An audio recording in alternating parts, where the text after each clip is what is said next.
La bruixa Estria és la dolenta d'aquesta història.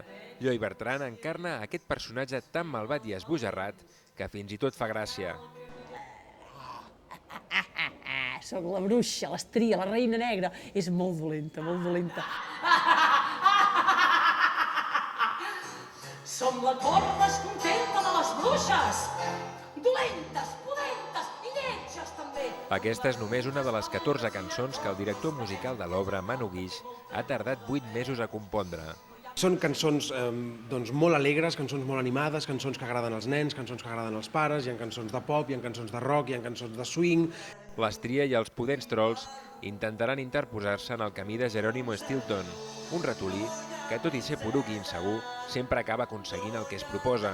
Pares i nens descobriran en aquesta obra una nova faceta del famós rosegador, que canta de meravella.